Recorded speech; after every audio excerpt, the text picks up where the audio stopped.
Today we're going to talk about Warner Bros. Discovery, Disney, and Netflix. So before I get started, I want you to comment below your favorite streaming platform out of these three. This will be fun and will allow us to see which is probably the better investment due to the popularity amongst us. I will reveal my choice at the end. Let's first look at my portfolio performance. This is going to reveal something to you guys. I own Warner Bros. Discovery and it's my biggest loser. It's down over 50%. Now it is a very small part of my portfolio. Luckily, it's only 0.5% right now, maybe 1% when it's at cost.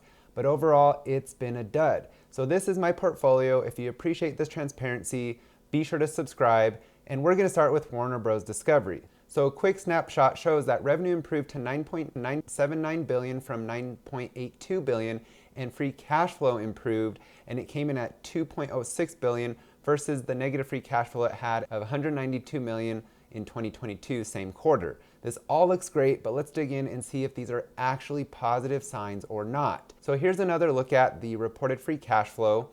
And it looks good, but they did note that this increase in free cash flow is in partly due to the writer's strike, and that resulted in lower content spend. So this is a one-time event, as now the writer's strike is over. Even though the actor's strike still remains, content spend will slowly start to roll back to normal, and I wonder if that means a decrease in free cash flow over the next few quarters. That is my free cash flow concern right now. So if we look now at this income statement, anything highlighted in green is a positive, anything in red is a negative, so growth or decline. So total revenue in both the 3 months ended and 9 months ended did improve.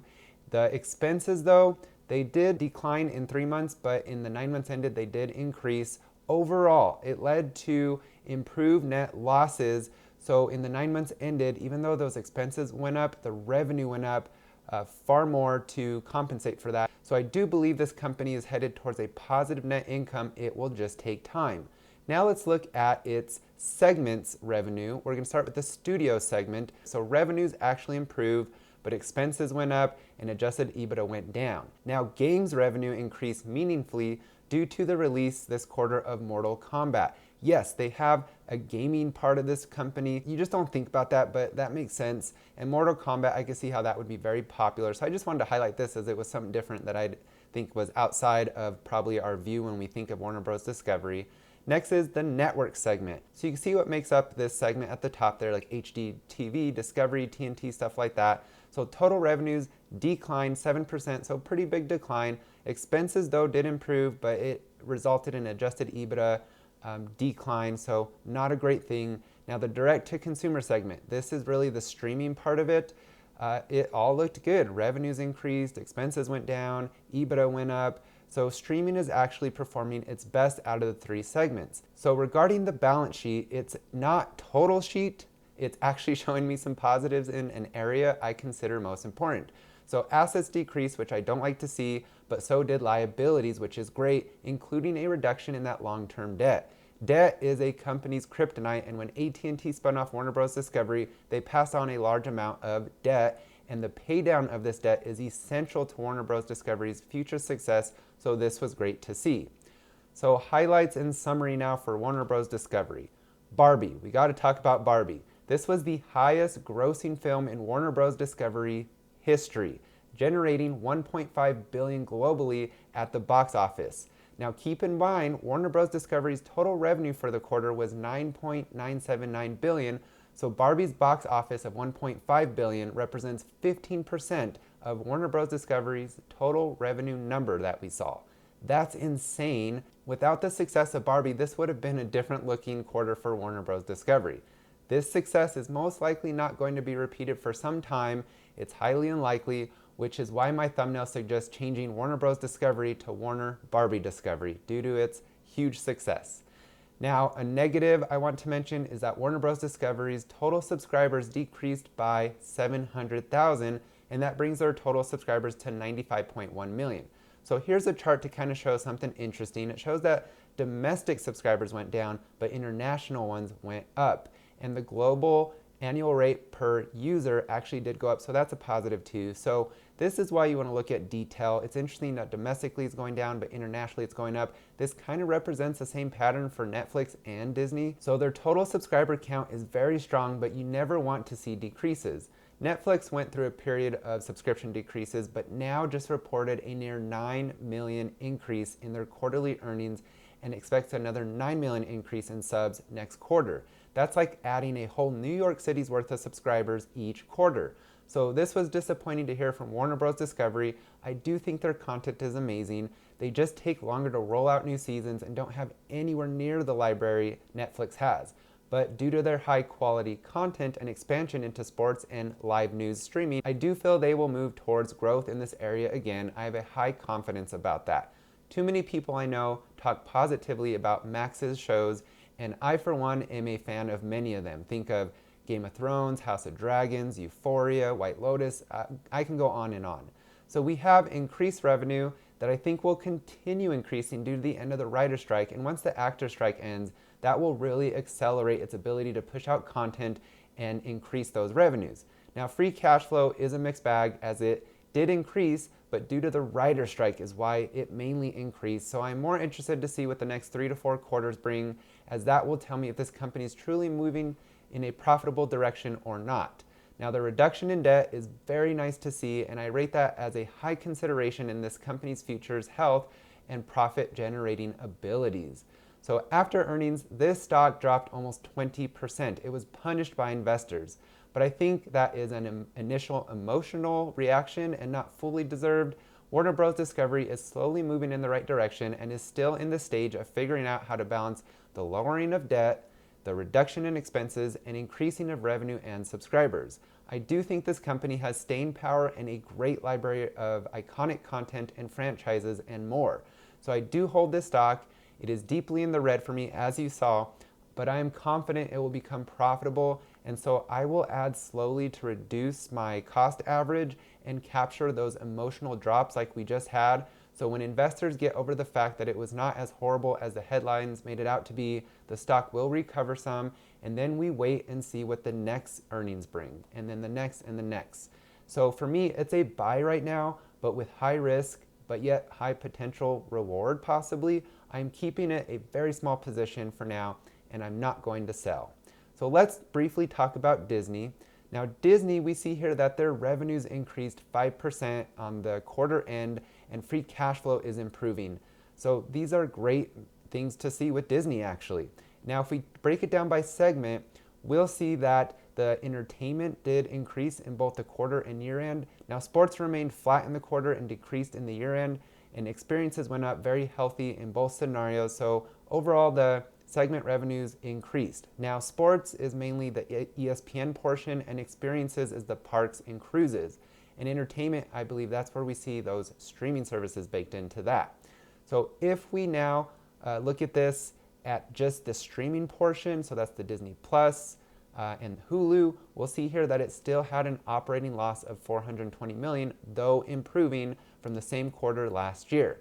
Now, balance sheet wise, total assets are increasing, its long-term debt is decreasing, so that's a good point.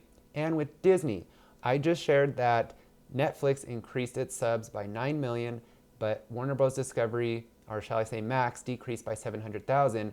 Disney added nearly 7 million new subscribers in this fourth quarter report earnings that they just had, and that is awesome. So if we look at their paid subscribers, again, I think we see something very similar we saw to Warner Bros. Discovery. The domestic subscribers only grew by 1%, but internationally they grew by 11%. Now Disney Plus Hotstar did decrease 7%.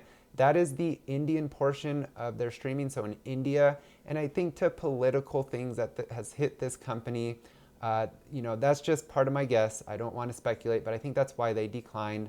Now Hulu remained flat, so here's a look at it, and I think that's interesting that internationally it really is growing, except for that India portion. So overall, a good report from Disney, definitely something that probably we weren't expecting due to all the backlash it's had over the last year and a half. Now to make sense of it all for us investors, we'll see here that this chart shows the share of US TV screen time. Now YouTube came in number one at 9%. That's what you all are watching right now. Netflix came in at a strong 7.8%. They're in second place. But then Disney fell behind pretty far by shy of 2%, and Max at 1.2%. And then you see Roku, Peacock, and all those follow, Paramount Plus. So this shows Netflix is far above Disney and Max's screen time here in the US, so something that they desperately need to improve to catch up to Netflix. Now, I created this chart. I thought this is going to be the way I want to look at these three and kind of, for us investors, see what is the strongest. Now, Netflix, they added 9 million subscribers, as we mentioned in this last earnings. Max lost the 700,000. Disney Plus added, or shall we say Disney added 7 million subs. Now, the total sub count for these three streaming platforms, Netflix has at 247 million, Max has 95.1 million, and Disney has 112.6 million. So Max is just behind Disney, but Disney and Max are both far behind Netflix. Now, I thought it'd be interesting to share the price points at which you can join each, from the very low end to the very high end of the subscription costs. So Netflix ranges anywhere from $6.99 up to $22.99. So they have the widest range from the lowest to the highest. Max starts at the highest at $9.99, and then their highest offer is $19.99.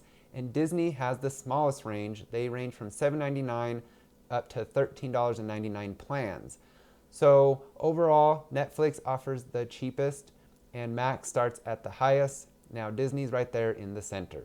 Now Netflix had 8% revenue increase, Max had 4% revenue increase, and Disney had 5% revenue increase in these last earnings.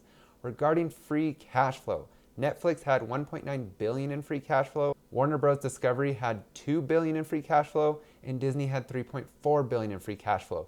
Keep in mind, these free cash flows are for the companies as a whole. So Netflix, to me, still is the strongest, as that it's mainly just a streaming company, where these others have theme parks, studios that have been putting out blockbusters in theaters for a long time compared to what Netflix does, so on and so forth. Now, operating income for Netflix came in at $1.68 billion. Max had a loss, their streaming service, of $407 million, and Disney's streaming services had a loss of $387 million. So Netflix is the only profitable streaming service out of the three. And then, of course, we have the annual revenue per user. Netflix is per membership. Netflix comes at $11, Max at $7.82, and Disney at $6.70. So, looking at this chart, I see Netflix as the value offer, as it attracts both adults and kids. I see Disney as the family offer, as it is mainly for those households with kids. And Max I see as the premium offer, and mainly attracts adults. So Netflix is the most stickiest streaming service, as its entry price is the lowest, and it offers the most content out of the three for both kids and adults. I see this one as the last streaming service a subscriber would cancel out of the three. Next stickiest is Disney Plus, as let's face it, you will keep this if you have kids, and the entry point is not much more than Netflix. Now Max is the least stickiest, as if cost-cutting measures had to be made by consumers, by the customers, this would be the one, as it is the most expensive and not really tied to kids, which kind of I think makes the other two more sticky. But Max to me provides the best quality shows, and one that I feel will provide steady, slow subscriber growth overall, but will flourish more when the economy is strong, and that's why I think we are seeing the small decline right now in subs. So no, Max, aka Warner Bros. Discovery, is not a dying business, as they will continue to produce amazing content that viewers will want to see. It's just a matter of churning out shows faster and making more content. That's the recipe for Max's growth, and I do believe they will make it there and become profitable someday. I could see Max surpassing Disney Plus, but not Netflix at this point, as Netflix offers the kid-adult mix that both Disney and Max only really shine in one area or the other, aka geared towards kid or adult, not both like Netflix.